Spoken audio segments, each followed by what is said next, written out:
Just 5 minutes off of I-95 in Philadelphia exists a notorious drug destination called the Badlands, a place where dealers sell in the open-air market, where suburban teens addicted to heroin go to buy in bundles in cheaper and more lethal amounts. One recent day, a Newtown resident, Kyle Curtis, gave us a glimpse into this world. And I grew up, it was like a normal middle-class suburban family, no drugs or alcoholism in the family. And then when I started using originally, it progressed really quickly. You know, I didn't wind up down in Kensington, you know, a day or a week after I started using, but within, 6-9 months maybe, I started the opiates, and then I tried the heroin, and I found out where they were getting the heroin. Depending on what area you went to, about 12 or 13 bags for $100. And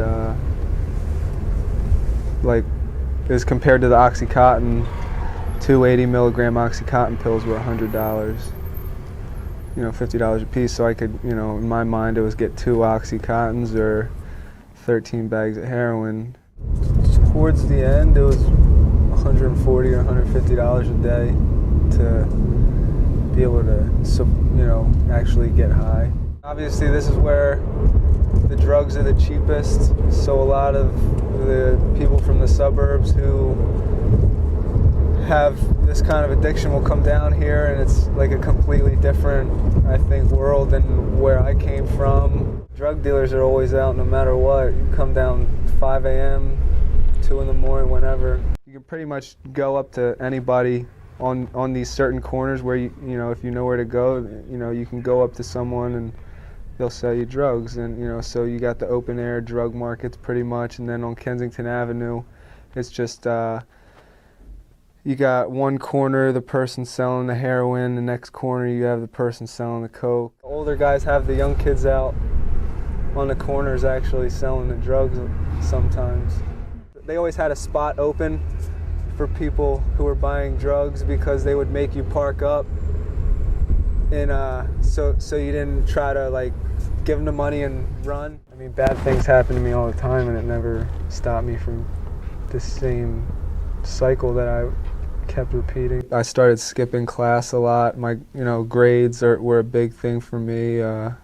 My grades fell off pretty drastically in school. I would keep it in this pouch tied to my button of my pants and just keep it in my pants, and use in between classes, and or I'd keep it stashed in the woods outside of school. My parents never really had to talk until after it was too late. All the times that I've been arrested were drug related. I've only been arrested for like possession of drugs twice, but like I've been arrested for stealing and forgery, all to support my drug addiction. So every time I was arrested was directly or indirectly because of my alcoholism and drug addiction.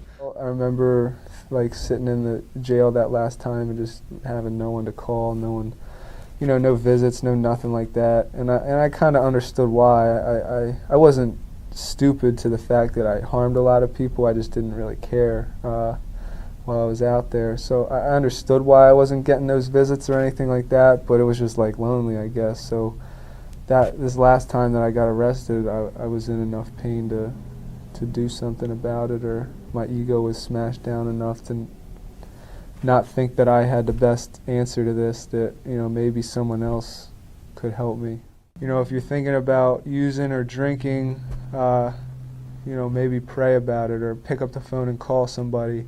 They stress the importance of like tapping into this higher power thing, like something, obviously my way wasn't working, so maybe there's something out there, a power greater than me that can, help me.